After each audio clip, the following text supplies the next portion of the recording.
All right, we're working with some of these colts. They're leading fairly decent, but every now and again you get out here, there we go, and they will, they're not learning to give. Now there's all kinds of ways. You're going to watch me right here, and I'm pulling straight on this horse. That's because I've been working on getting it to move off the side. And everybody's going to say, oh, just do it off the side. And I walk around these in circles, getting their feet to break loose. But every now and again, you got to, as you get to a certain point, you got to do some straight on. So there we go. And what I'm after as I do this is for these little colts to start, being comfortable with it. And I don't know if you can see it or not. This one kind of working its mouth a little bit. And some people will maybe think that is licking and chewing. But it's actually, in my opinion, they're kind of giving in. They're starting the process, but it's more of an angry chew than it is anything else. And so what we're after, we're going to take the slack out, let it find it. And we're going to do this a few times. Actually, we're going to do it several times. See right here, we've got the rope tight. And I'm not going to try to pull this horse along with me. What I'm wanting it to do is find the relief. So someday it's going to get tied up here. When we've had it looped around, see now it's still wanting to even find more relief. Now it's I wish you could see, it's chewing. So the process has started, but if you mistake that with other signs, you'll realize that it's not quite where you want it. And I help people all the time. They're like, look, they're licking and chewing. No, they're just chewing. And licking and chewing anyway is a very beginner sign that we're looking for. But it is something to start out with. So I've taken the slack out. There we go. It's putting the slack in. Taking the slack out. It's putting the slack in. I'm taking it out. There we go. Now, we're going to let it sit here for a second. Kind of see what it does.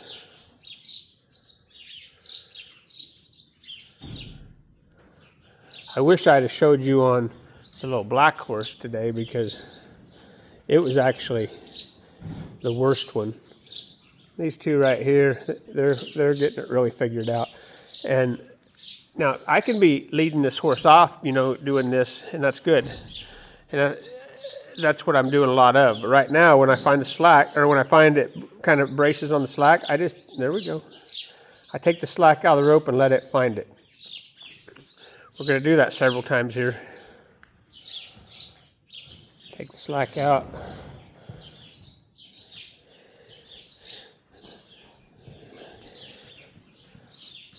Take the slack out here.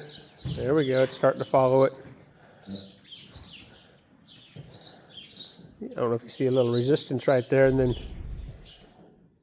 there we go. Now we're going to let it sit here and think about it for a second. I call this a soak time. The more soak time we give them after doing something that we want,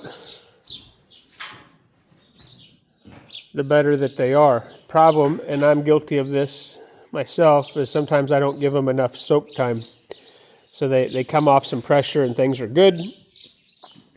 And then the more you let them sit there and think about it, the next time, see, look, the slack didn't even come out of the rope. It's actually thinking about following me because it sat there and thought about it. Now it's coming. There, we finally got a little slack, but then it came off of it.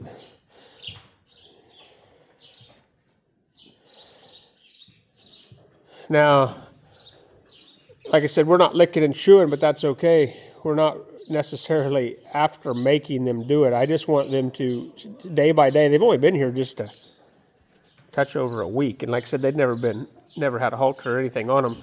And so I get them out.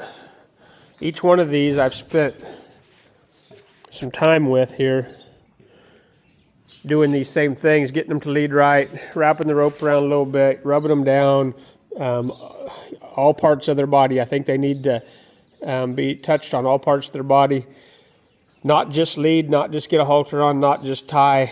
They've kind of got to start learning some things. We've got one left. It's a 2-year-old there. I'm going to do it next. And then I just turn them loose in here with the ropes on for a while, because I take the ropes off every day. I don't leave them on. And because part of that process of catching them and getting them calmed down to be able to put the halter on them is a big part of the deal. I mean, anybody can go in there and get a hold of the halter. And we've all done it. We've got some really, really bad ones every now and again that you do have to leave the halter on. But even then, I try my best not to, because they come along so much faster. When you go through the process of doing that, they learn to trust you a little bit more. But anyway, take the slack out of this rope. It's starting to come with me.